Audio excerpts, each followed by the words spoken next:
স্বামী স্ত্রীর সম্পর্ক নষ্ট হয় মেয়েদের তিনটি ভুল করার কারণে।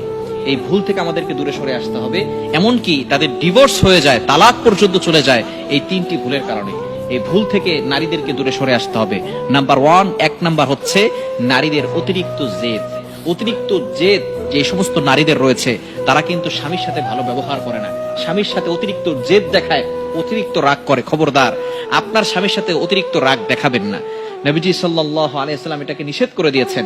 কোন স্ত্রী যদি জানতো তার স্বামীকে কতটুকু ব্যবহার করতে হবে, তার সাথে কতটুকু ভালো ব্যবহার করতে হবে, তাহলে কোনোদিন কোন স্ত্রী তার মুখ তুলে স্বামীর সাথে কথা বলতো না, এতটা ভদ্রতার সাথে কথা বলতো। নবীজি সাল্লাল্লাহু আলাইহি ওয়াসাল্লাম জানিয়ে দিয়েছেন আল্লাহ ছাড়া কাউকে সেজদা দেওয়া জায়েজ নাই। যদি জায়েজ থাকতো স্ত্রী তার স্বামীকে সেজদা করত।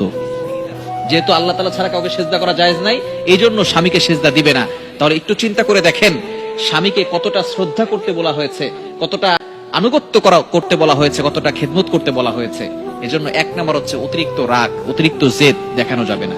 নাম্বার 2, দ্বিতীয় নাম্বার হচ্ছে বেশি বেশি করে স্বামীর সাথে তর্ক করা। অনেক স্ত্রী আছে স্বামীর সাথে তর্ক করে, এটা কখনো করবেন না। স্বামীর সাথে যে সমস্ত স্ত্রীরা ঝগড়া করে, তর্ক করে, স্বামীকে মানসিক ভাবে চাপ দেয়, সেই সমস্ত স্ত্রীরা বেশি দিন সংসার করতে পারে না। নবীজি সাল্লাল্লাহু আলাইহি ওয়াসাল্লাম এই বিষয়ে সতর্ক করে দিয়েছেন, আপনার স্বামীকে মানসিক চাপ দিবেন না। আপনার স্বামী আপনার কাছে হচ্ছে মূল পরিচয়। আপনার স্বামী যদি না থাকে তাহলে আপনি বুঝবেন দুনিয়াটা কতটা কষ্টের হয়। যে সমস্ত নারীদের স্বামী নাই, ডিভোর্স হয়ে গেছে, তালাক হয়ে গেছে, মাঝে মধ্যে তাদের কাছে যাবেন, তাদের সাথে কথা বলবেন, তখন তাদের মুখ থেকে শুনবেন দুনিয়াটা তাদের কাছে কতটা বোঝা হয়ে গেছে। সে তার বাবা মার কাছে পর্যন্ত বোঝা হয়ে যায়। যদি আপনার স্বামী না থাকে আপনার বাবা মার কাছে আপনি বোঝা হয়ে যাবেন। আপনার ভাই বোন তো দূরের কথা, বাবা মা যারা আপনাকে লালন পালন করেছে, যেই মা আপনাকে পেটে ধরেছে, সেই মা পর্যন্ত আপনাকে দূর দূর করে তাড়িয়ে দিবে। আমাদের কাছে ফোন দিয়ে এক মেয়ে কিছুদিন আগে বলতেছে যে হুজুর, আমার মা, যেই মা আমার সংসার নষ্ট করে দিচ্ছে, সেই মা এখন আমাকে ঘর থেকে বের করে দিচ্ছে। সুতরাং কেউ আপনাকে পরিচয় দিতে চাইবে না। সুতরাং আপনার স্বামী হচ্ছে আপনার মূল পরিচয়। এই জন্য স্বামীর সাথে তর্কে জড়াবেন না।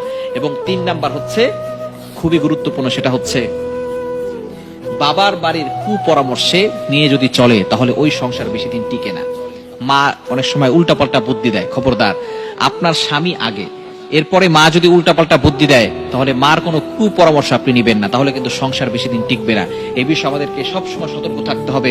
প্রত্যেকটা নারীকে এই বিষয়গুলো জানতে হবে, যাতে করে তার স্বামীর সাথে ভালো ব্যবহার করে, উত্তম ব্যবহার করে। স্বামী খারাপ হতে পারে, কিন্তু আপনার স্বামী তো ফেরাউনের মতো খারাপ না।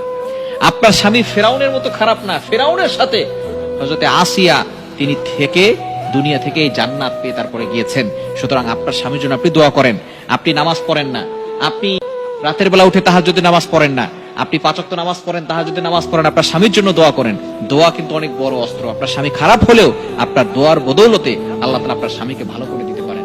সুতরাং এই 3টি মেয়েদের ভুলের কারণে কিন্তু ডিভোর্স হয়। এগুলো থেকে আমাদেরকে দূরে সরে আসতে হবে।